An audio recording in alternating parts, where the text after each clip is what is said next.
నమస్తే, welcome to hit TV. నా పేరు నరేష్. ఈరోజు మనతో పాటు కేఎస్ ప్రసాద్ గారు ఉన్నారు, మాట్లాడదాం. సార్ నమస్తే. నమస్తే అండి.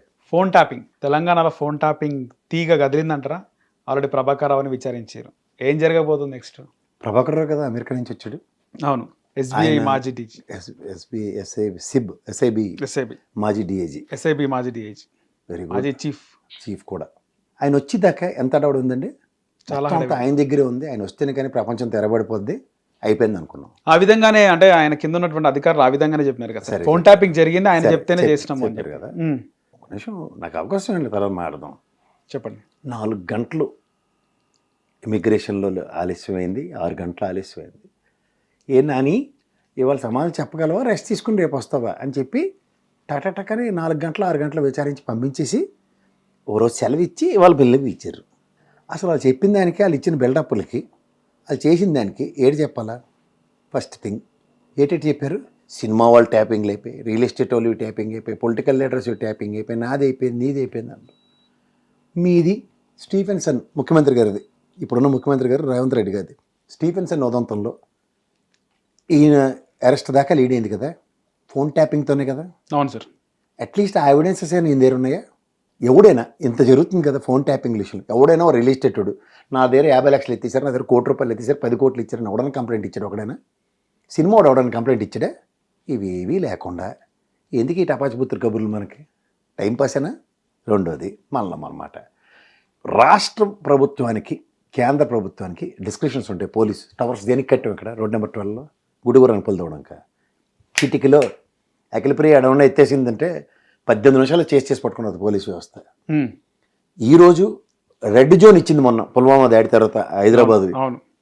అప్పుడు నిఘా సంస్థలు అంటే పోలీసు వ్యవస్థలే కదా పనిచేయాలా? అవును. ఎవడెవడో అసాంఘిక కార్యక్రమాలు లుమ్రీ పార్కులోనూ, నెక్స్ట్ గోకుల్ చాట్ బండర్లో బాంబులు పేలినప్పుడు పోలీసు వ్యవస్థకి అలర్ట్లు క్లూలు లేకుండా ఎలా పనిచేస్తుంది? ఈయన కబుర్లు చెప్తారు కదా కాంగ్రెస్ వాళ్ళు. అవును. ఒక చిన్న ఉదంతం ప్రజలకు చెప్పాలి.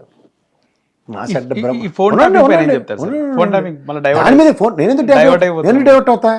The original ability of Congress, Ramakrishna Hegde అని కర్ణాటక ముఖ్యమంత్రి, మాజీ ముఖ్యమంత్రి. అప్పుడు ఇలాంటి ఫోన్లు లేవు మనకి, ఇలాంటి ఫోన్లు కాదు, 1983 ఓన్లీ ల్యాండ్ లైన్ ఫోన్లు ఉన్నప్పుడు ఆయన టెలిఫోన్ ట్యాప్ చేశాడని చెప్పి పదవీచ్యుతుని చేశారు. కాంగ్రెస్ ఎబిలిటీ అది.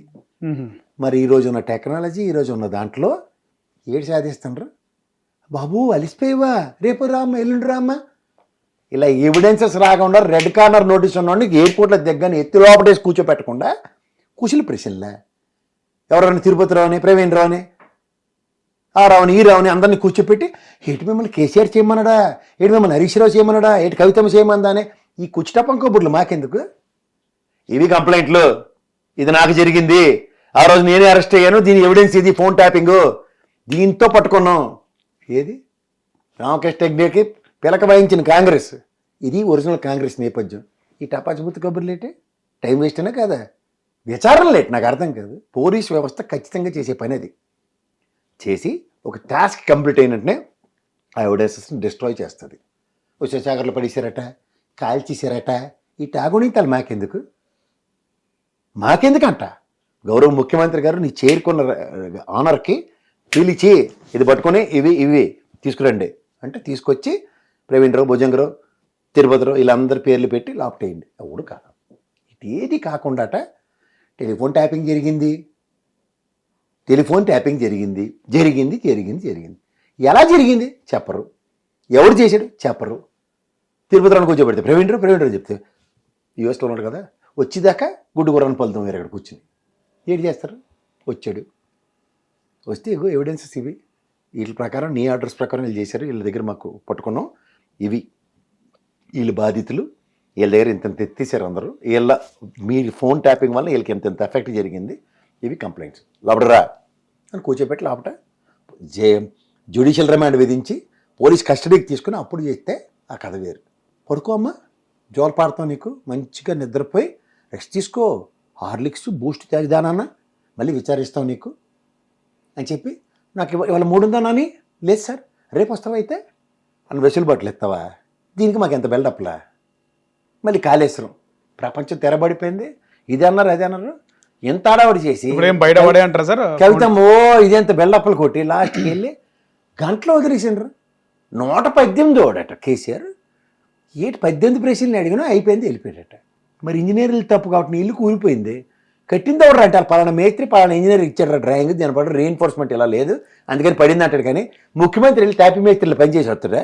ఆ పట్ల లాజిక్ కూడా లేకుండా ఇప్పుడు మనలో అనమాట, కృష్ణా నది గోదావరి నది తెలంగాణ నుంచి వెళ్తున్నాయి. శ్రీశైలం డ్యామ్ తర్వాత నాగార్జున సాగర్ ప్రాజెక్ట్ ఉంది. ఈ మధ్యలో 4 డ్యాములు కట్టలేదు స్టేట్ గవర్నమెంట్. కేంద్ర ప్రభుత్వం పెర్మిషన్ కావాలా అక్కర్లేదా? కావాలా అక్కర్లేదా? కావాలి. అలాగే కాళేశ్వరం ఉంది, మన నగా కృష్ణారెడ్డి కట్టాడు కదా.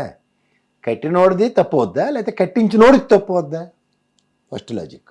రెండో లాజిక్, డిపిఆర్ కేంద్ర ప్రభుత్వం అనుమతి లేకుండా కట్టారా అని చెప్పమన్నది ఒకసారి. అది చెప్పమని ఒకసారి. కేంద్ర ప్రభుత్వ అనుమతులు ఉన్నప్పుడు సాయిల్ టెస్టింగ్ రిపోర్ట్ ఏది?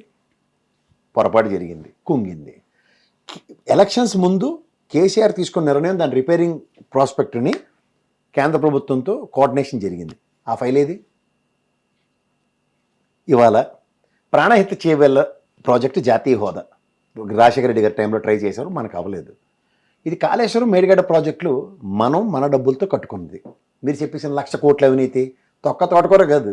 దానికి స్పెసిఫైడ్ అమౌంట్ 4-5 బడ్జెట్లో ఎంతెంత ఎలకేషన్లు జరిగాయి, ప్రాథమిక అంచనాలు ఎంత డబ్బులు రిలీజ్ అయ్యో అనా పైసలు లెక్కలతో ఉన్నాయి. పొరపాటు కుంగింది. 12 లక్షల ఎకరాలు ఫస్ట్ ఇయర్లో సాగు అయింది, మర్చిపోయారా? రిపేర్ చేయకుండా స్టేట్ ఖజానానిచ్చి కేసీఆర్ ప్రభుత్వం పోయింది. నీ ప్రభుత్వం వచ్చినప్పుడు మీకు బాధ్యత లేదా? మా డబ్బులేయా? స్టేట్ పర్వ్యూలో మా డబ్బులతో కట్టిన ప్రాజెక్టుకి డ్యామేజ్ జరిగితే రెక్టిఫికేషన్ చేయవలసిన బాధ్యత ఉందా లేదా? ఉంది. రెక్టిఫై చేయకుండా విచారణలు ఎందుకు? కేసీఆర్ని జైలు పెడతావు, కేటీఆర్ని జైలు పెడతావు, హరీష్ రావుని జైలు పెడతావు. మాకేటి సంబంధం? ప్రజలకు మాకేటి సంబంధం? అరెస్ట్ చేసేస్తారట. కేటీఆర్నేమో పెడతారు టవర్స్ దాకా. ఇటీవల వస్తావా, రేపు వచ్చేస్తావా? ఏది మరి ఊసిపోయింది? ఈ రేసుల్లో మొత్తం డబ్బులు ఎత్తేసారు, చచ్చిపోయారు, ప్రపంచం తెలబడిపోయిందని. ఏది? కేటీఆర్ అరెస్ట్ తథ్యం. ప్రతి ఒక్కడు బలాలు గుద్దేశారు ఇక్కడ. మళ్ళీ పిలుస్తూ ఉంటారు కదా సార్. మాకు ఈ పేరాటలు దేనికి? మాకు ఈ పేరెంటల్ దేనికి అంటున్నా? ఇప్పుడు మీరు ఏమనుకుంటే అరెస్ట్ చేయాలి, ఎవిడెన్స్ ఉండి ఎవిడెన్స్ ప్రకారం అరెస్ట్ చేయండి. మాకెందుకు time waste? Kaleshwaram project repair చేసి మాకు మళ్ళీ నీళ్ళు వదులుతారో వదలరో చెప్పండి. ఓకే, అయితే మా తెలిసి కేసీఆర్ని అరెస్ట్ చేస్తారట, కవిత ఎవరు సంఘీభావాలు ప్రకటించరా? మాకెందుకు మీ ఇంటి పోదులు మాకెందుకయ్యా? ప్రకటించాలి కదా సార్. ఆ కవిత దాంట్లో తప్పేముంది? ఆవిడ ఏదైనా చేసుకోండి సార్, మాకేటి సంబంధం? అది ప్రజలకి ఏటి సంబంధం? ప్రజా ముఖ్యమంత్రి కదా సార్, 2 రోజులు పాలించింది కదా. పాలించిండు. తప్పు చేసాడని మరి రేవంత్ రెడ్డి సార్ అన్నాడు. తప్పు చేసిన దానికి ప్రూవ్ చేసుకోవాల్సిన బాధ్యత వ్యవస్థల త్రూగా మీది. కానీ కాళేశ్వరం ప్రాజెక్టును రిపేర్ చేయమన్నది, మేడిగడ్డను రిపేర్ చేయడానికి మీరు రండి, నాకు అర్థం కాదు. అవి రిపేర్ చేయవలసిన బాధ్యత మీదయ్యా, స్టేట్ గవర్నమెంట్. నాటి ముఖ్యమంత్రి కేసీఆర్, నేటి ముఖ్యమంత్రి మరి రేవంత్ రెడ్డి గారు. ఇది కార్యాచరణ. నేను నిరసన గురించి మాట్లాడుతున్నాను సార్. నేను నిరసన తెలియజేసే హక్కు రాజ్యాంగం ప్రకారం అందరికీ ఉంది. ఆమెను వెళ్ళి తెలియజేయమనండి, ఎవడు కాదనండి. ఇంత ఆడవాడు చేస్తే గంటలో వాళ్ళే వదిలేసిండ్రు మా కేసీఆర్ సార్ని. ఏమైంది? దేనికి నొల్లి అంటాను. అసలు విషయాల కన్నా కొసరు విషయాల మీద చర్చనీయాంశాలు చేసి వాళ్ళు కాలక్షేపం చేస్తున్నారు. 7 తులం బంగారం అడుగుతారు పెళ్లి చేసిన వాళ్ళని, ఈ కాలక్షేపం పెట్టారు. ఇంత కష్టపడి మా పెరవీంద్రరావు తెచ్చి రేట్ చేస్తారు, ఇంట్లో రెస్ట్ తీసుకుంటుండు. ఓకే, ఏంటి దానివల్ల? ఫైనల్ గా ఇంకా ఫోన్ టాపింగ్ లో ఏం తెలియదు. ఏం తెలుస్తారు? కంప్లైంట్ ఏది ఫస్ట్? పలానాడు బాధితుడు ఆడి బట్టను ఫస్ట్ ఉన్నాడు బాధితుడు కంప్లైంట్ ఇచ్చాడా? చాలా మంది మాట్లాడుతున్నారు కదా. కంప్లైంట్ ఏది? సమంత, రకుల్ ప్రీత్ సింగ్ ఏమని? వాళ్ళ గురించి సార్ మీరు మాట్లాడడం. నేను 100 సినిమా కథలు ఉంటాయి బయట కూర్చొని. సార్ చాలా మంది కంప్లైంట్ ఇచ్చిందా రకుల్ ప్రీత్ సింగ్? సమంత కంప్లైంట్ ఇచ్చిందా? పెద్ద వ్యక్తులు ఉన్నాడు, కంప్లైంట్ ఎట్లా ఇస్తారు సార్? ఇందులో పడి సావమానండి, అయితే హుస్సేన్ సాగర్ లో పడి సావమానండి. కంప్లైంట్ ఎవరట? నాగ చైతన్య, సమంత. నాకు అవన్నీ నాకు తెలియదు సార్. వాళ్ళు కంప్లైంట్ ఇచ్చారని నేను అడుగుతుంటే కంప్లైంట్ ఇవ్వలేదు. కానీ పెద్ద వ్యక్తులు అంటే ఎవరో పెద్ద వ్యక్తులు, ఎవరెవరు వీళ్ళందరూ పెద్ద వ్యక్తులే సార్. అసలు ఎట్లా బయటపడి బాధితుడు ఎట్లా బయటపడ్డది అంటారు ఈ ఫోన్ టాపింగ్? చెప్పండి. ఎలా ట్యాప్ బయటపడింది చెప్పండి. నాకు తెలియదు, మీరు చెప్పండి. మీరు చెప్పండి సార్. నాకు తెలీదు. ఫోన్ ట్యాపింగ్ జరిగిందట. అదే ఎట్లా జరిగితే దాని మీద బయటికి ఎట్లా వచ్చింది అంటున్నా. నేను రామకృష్ణ రెడ్డి చెవులో గుణం తీసి చెప్పాను. ఫోన్ ట్యాపింగ్ అంటే కాంగ్రెస్ పిలక పట్టుకుంటే పదవే పోయిందని. మరి వీళ్ళు పిలక పట్టుకోవడానికి ఏం పిలకలు? ఎట్లా బయటకు వచ్చింది సార్? ఫోన్ ట్యాపింగ్ జరిగిందని ఎట్లా బయటకు వచ్చింది అంటున్నా. ఇప్పుడు విట్లాచారి సినిమా ఉంటుంది, దానికి నచ్చిన కథ రాసుకుంటాడు. అదేంటంటే ఆ కథ అలా రాసిండు మనకేమైనా తెలుస్తుంది అంటే?